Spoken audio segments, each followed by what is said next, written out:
Welcome to Peter's Political Podcast. This is Peter Cracchiolo, and today we'll be talking with Michael Christine, Democratic candidate for Florida Agriculture Commissioner. But before we talk to Michael, here are some news headlines. Consumer sentiment among Floridians dropped in May for the second month in a row, falling 2.4 points to 93.3 from a revised April reading of 95.7. And for all you listeners out there, 3-day disaster preparedness sales tax holiday begins Friday. Don't miss it. The podcast starts right now. Well, welcome, Michael. Hello. Hello Thank there. you for having me on the show. So, how is the campaign trail going? The campaign trail is going very well. Unfortunately, I had to take a personal day yesterday because I'm going through a little bit of a sickness. So if you hear any throat clearing, I apologize. But no, my message seems to be resonating deeply with people, not just on the Democratic side, but also on the Republican side, which is evidenced by the fact that last week I had an impromptu event as I was traveling up and down the state. I was in Orlando, and I had really an event that we put together at the last second. And a bunch of Republicans showed up, and they actually really resonated with what I was trying to say, because the one thing that I try to do with my policies and the approach that I try to take to this is based in pragmatism, in the sense that these policies will work for everybody. It's not just a progressive agenda, a liberal agenda. It's an agenda that's a human agenda, I'd like to think, because the problem here, as I'm sure we're going to discuss today, is the economy and the environment. And what my policies do is they bring both of those together, working hand in hand, to not only protect and conserve our environment, but to also benefit the people that live in the state. Well, that's a very interesting point there, Michael. So, what got you engaged into Florida politics, and how does your background prepare you to run for Florida's Department of Agriculture? And why do you want to be Florida's next agriculture commissioner?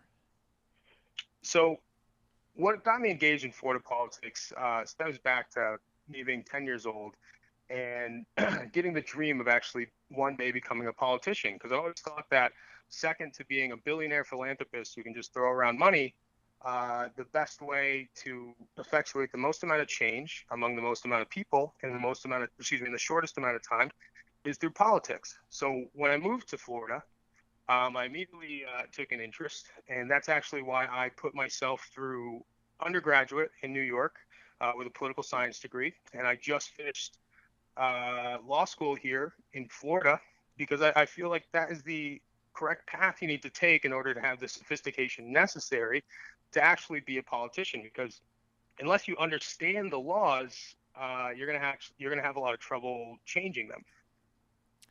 Sounds like a very big accomplishment right there, Michael. So, what is the most important issue regarding Florida's agriculture?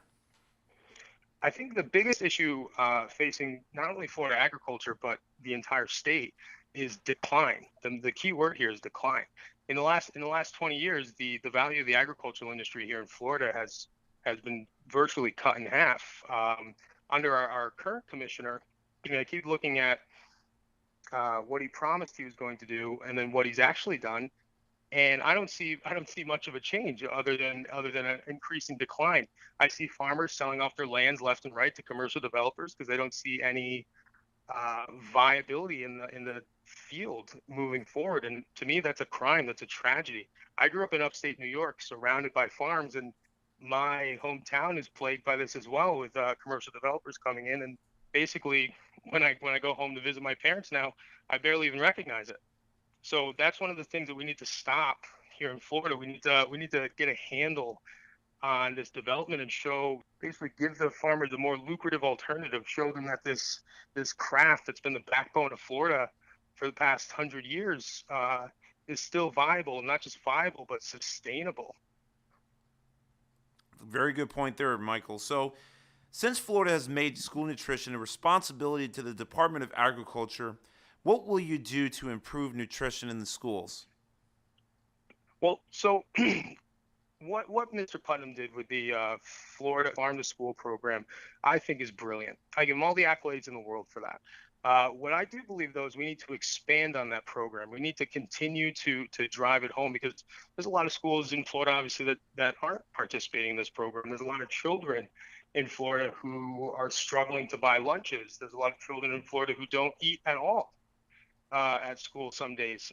So what we really need to do is we need to invest more money into the program. We need to grow the program, and not only focusing the program on schools, but focusing it on restaurants, businesses, et cetera, et cetera. For example, I met a woman the other day who owns a raw juice bar here in Florida. She said that she gets all of her ingredients from California because it's cheaper to get the ingredients from California than it is to get them from Florida, not because of any quality issues, just because California offers the things that she needs. I thought that was a tragedy. I thought it was abysmal. I was like, are you kidding me?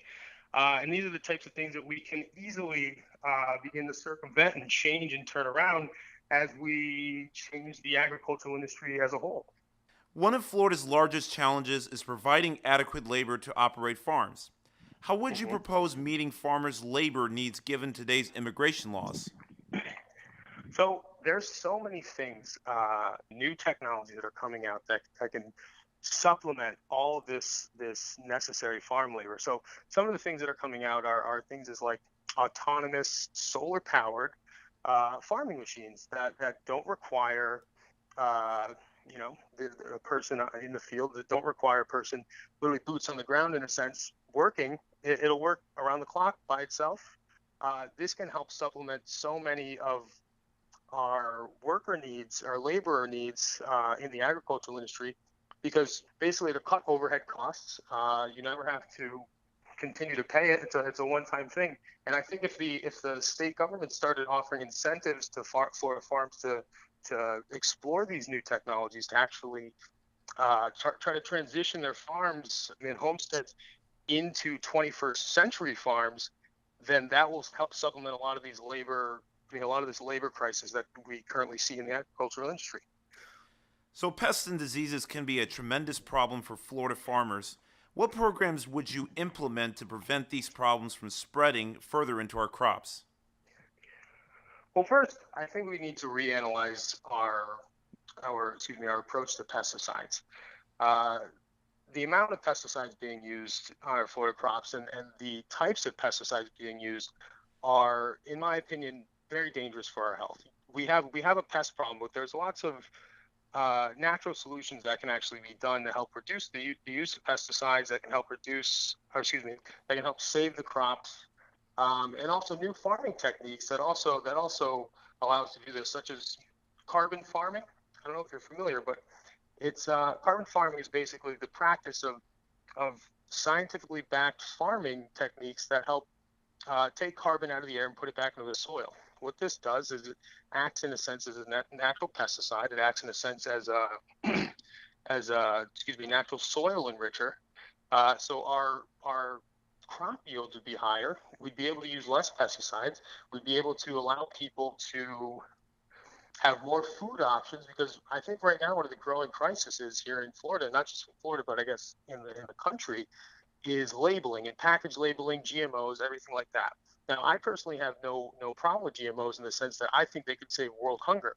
However, I do believe that we need more transparency on our packaging to let people know what they're eating and what they're getting. So basically, give people a choice as opposed to just, in a sense, forcing it down their throats.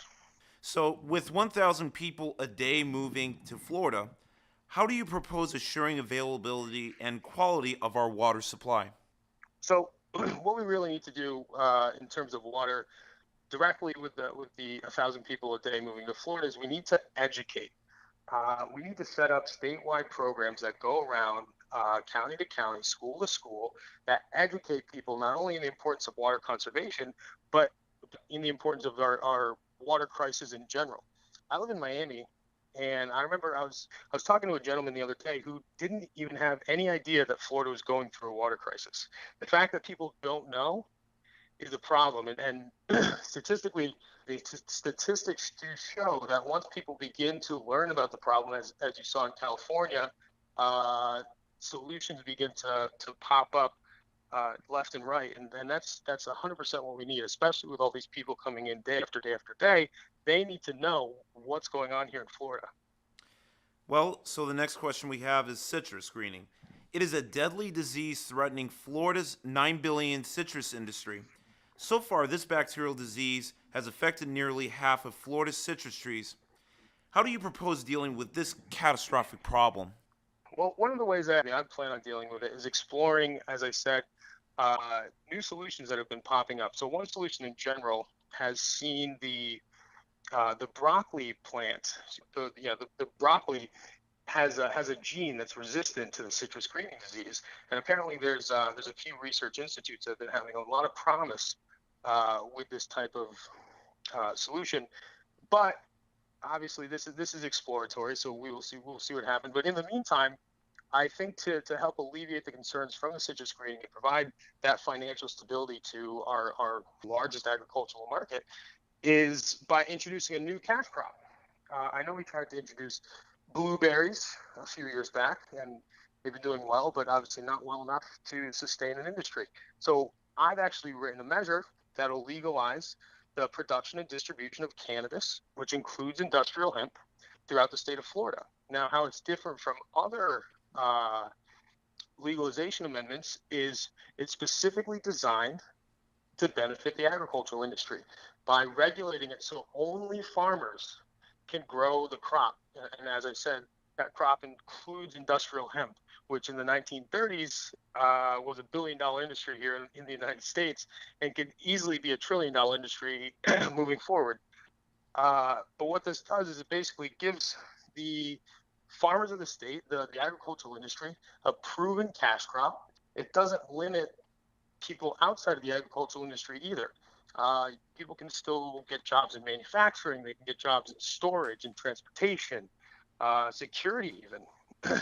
The possibilities are endless. So this amendment is 21 pages long because I basically leave no stone unturned. Like I said, I drafted every single word myself, and I'm gonna use it not only to revive, in a sense, this declining industry, but also create substantial revenues that will be felt statewide.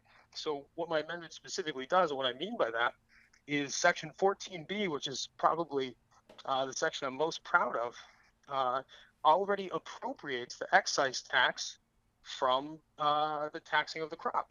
So, it appropriates it to educational reform programs, substance abuse programs, veterans assistance programs, and environmental conservation programs. Now, to give you an idea, last year Colorado had about $76.3 billion in excise tax revenue.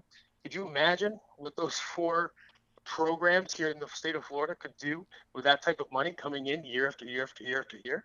Yeah, those are gigantic numbers. Yeah. Well, Michael, we're on to the next question here. So, regarding our hot button issue, marijuana. So, how does marijuana fit into Florida's future agriculture crops, and what are the economics of cultivating marijuana in our state? Additionally, can you tell us what your position is on completely legalizing pot? So before I go any further, the one thing I'd say is we have to move away from calling it pot. People haven't called it pot since the 1950s, and that was just a term created by the government to set people off from it. We're talking about pot. We're talking about pots and pans that cook something. I'm talking about cannabis, and my position on it is I'm 100% in support of it. I think it's like I said, I drafted my amendment that'll legalize it throughout the state. Uh, the way it's different is it regulates it so that only farmers can grow it. I believe that the agricultural industry basically got ripped off in a sense last year with Amendment 2 because the government has, in a sense, set up a government like cartel where the entire medical marijuana industry is run through seven businesses. That's abysmal to me, and that's that's a slap in the face to the agricultural industry who could have used that crop, as I'm trying to do with my amendment, to revive their declining industry and provide their families with economic stability. The amount of revenue that's generated from not only the sale of marijuana, but like I said, the sale of industrial hemp, which, if you're not familiar, industrial hemp can be used for from concrete to medicine to shampoo to clothing, you name it, it probably can make it. So the amount of revenues and the amount of jobs and the amount of just financial stability that can come from the legalization of cannabis in the state of Florida completely outweighs any sort of implicit biases anyone might have towards the crop. And if you go to saveflagro.com, I've been calling it Save Flagro. If you go to saveflagro.com, you can find my amendment, and please sign it, return it, because this is something that we really need to have done here in Florida. So, how well is Florida prepared for a devastating hurricane, and what changes would you initiate to our preparedness to weather such as a storm? I think people need to, based off of what happened last year, I really think people need to be more well informed of where they can go when a hurricane is going to hit them, because a lot of people were left high and dry in the sense they didn't think first they didn't think the hurricane was going to come. Or excuse me, first they thought the hurricane was going to come and they overprepared, and then they thought the hurricane wasn't going to come, and then the hurricane changed course, and a lot of people were caught by surprise. And when you're caught by surprise like that, you have to have somewhere to go, because you're not ever going to be able to control a person's perception of what they should be doing, but you can provide them a safe space to go if they made the wrong decision of not preparing properly. So I think that needs to be increased, as well as I do believe that we need to expand what's going on this weekend with the tax on emergency supplies is cut off for the weekend. It's an emergency preparedness weekend to get ready for hurricane season coming up. This is the programs like these that cut the tax from emergency supplies. They need to be promoted. I guarantee you that majority of people in Florida have no idea that this weekend is upon us. No one understands that they can get emergency supplies for hurricanes and other natural disasters at a much discounted rate this week. And these are the things that we need to promote. Like I said, education, education, education. We need to inform people. We need people to understand what's available to them and how they can go about preparing themselves and getting ready. Very interesting point, Michael. So, what other ideas do you have to assure Florida's status as a major agriculture producer? So other than the cannabis, which I do believe Florida can be the nationwide leader in industrial hemp, one idea that I specifically have is I don't know if you're familiar with the lionfish, but the lionfish is a scourge in a sense on the ecosystems here in Florida, and we have so many of them that there's actually contests that are held in different counties to go catch as many lionfish as you can, and you win a prize, et cetera, et cetera. But what we can do with the lionfish is similar to what happened with Chilean sea bass back in 1995, which before Chilean sea bass was Chilean sea bass, it was it was also an overpopulated fish that was becoming a problem for ecosystems. And they began marketing it in a way that it became an expensive delicacy that everyone, now that you find on every single menu throughout the country. We can do the same thing with lionfish and create an entirely new delicacy that is specifically found right here in Florida that will not only help our environment, because like I said, they are hurting our ecosystems, but also create revenues and new jobs and new markets for Florida products, which overall will expand Florida's GDP, which helps our economy, which helps every single person in the state. So, last but not least, where can listeners find more information about your campaign site? If you go to putfloridafirst.com, that's PUT, floridafirst.com, you can find out every single thing you need to know about my campaign. And again, for the amendment, please go to saveflagro.com. That's save, SAVEFLAGRO.com. There you can find out more about the amendment that I've drafted, where you can print and sign and return to my address. Well, thanks again for your input, Michael. Yes, thank you so much for having me. I'm sorry that I'm a bit under the weather today if I didn't sound coherent. No worries. Well, we definitely are really appreciated to have you on this afternoon, and hope to get you on again in the near future. This is Michael Christine, Democratic candidate for Florida Agriculture Commissioner.